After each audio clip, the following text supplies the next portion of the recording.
Attention everyone, this is an emergency broadcast. The unpleasant noise you are about to hear coming from your radio is not a mistake.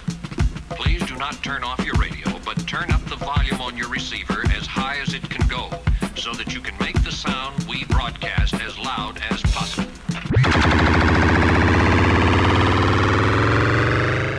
Bonjour, bienvenue sur Cœur TV.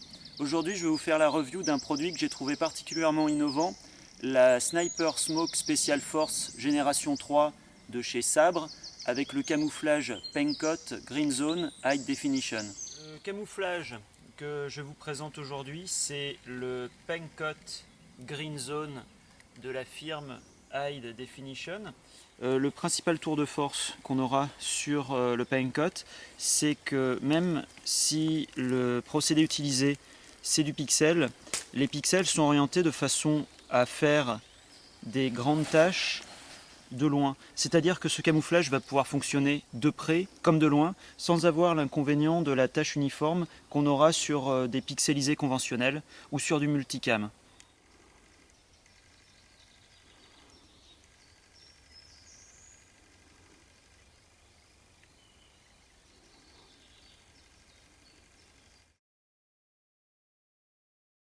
Comme je le disais au début de la vidéo, High Definition fait le tissu, le revend à des manufacturiers qui eux font des vêtements. Donc là je vais vous présenter la Sniper Smoke du fabricant allemand Sabre. Le principal intérêt à mes yeux de la société Sabre, c'est que tous les vêtements conçus par Sabre le sont avec le concours d'unités militaires spécialisées. C'est-à-dire que cette veste a été conçue sur les retours d'expérience d'une unité spéciale de sniper, et les personnes qui fabriquent ces vêtements font également des stages sur le terrain avec ces unités pour pouvoir voir évoluer le matériel en conditions. Les différentes options de la veste. Alors premièrement, on peut ajuster ici avec un élastique et un serre-bloc au niveau du poignet. On a une patte de façon à maintenir la manche avec le port éventuel de gants. Ici on commence les poches, c'est symétrique, hein, il y aura la même chose de l'autre côté. Les zips sont de la marque Opti, marque allemande. Ici on a un logement avec un velcro pour pouvoir mettre une plaque en mousse pour amortir. Ici, une nouvelle poche sur l'épaule. Ici, un velcro pour patch identification. Option très intéressante. On voit que le modèle a été étudié pour ramper. Les boutons canadiens sont protégés de façon à ne pas les accrocher dans les ronces lorsqu'on rampe. Donc là on sera sur des poches assez classiques avec œillet de drainage, des rings. Ensuite, alors les poches pareil s'ouvrent en allant vers le haut. Ça permet de ramper, et même si la fermeture s'accroche, la poche ne s'ouvrira pas. Donc poche ici. Les poches de poitrine peuvent être ouvertes soit par le haut avec le bouton canadien, soit sur les côtés. Pareil, on a de quoi fixer avec des sangles élastiques les équipements baladeurs. Un point important, la capuche. La capuche est doublée avec du coton, donc fait beaucoup moins de bruit qu'une doublure type anti-vent comme on peut avoir sur les Smoke Arctis. Toujours un fil de fer de façon à modeler la visière.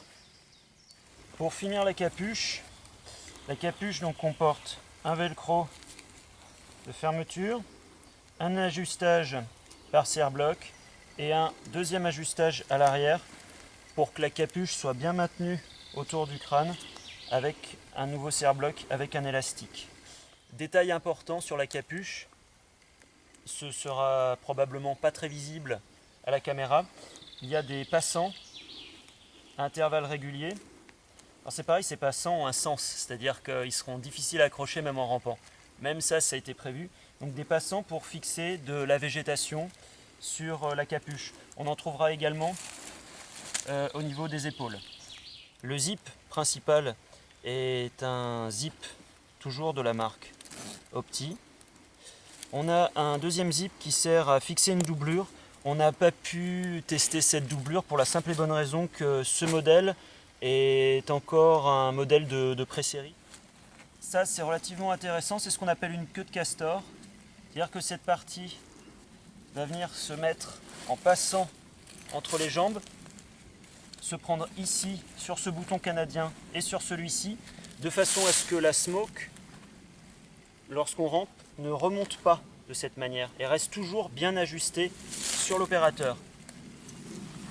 La veste dispose de multiples poches à l'intérieur, une immense gipsière ici avec 2 accès,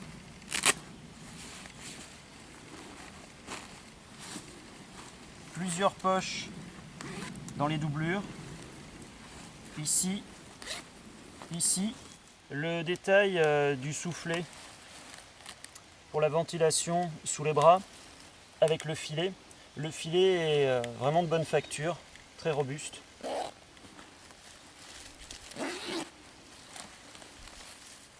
Ici une poche relativement spécialisée avec porte-cartouche pour des cartouches vraiment de gros calibre, donc vraiment une veste orientée sniper.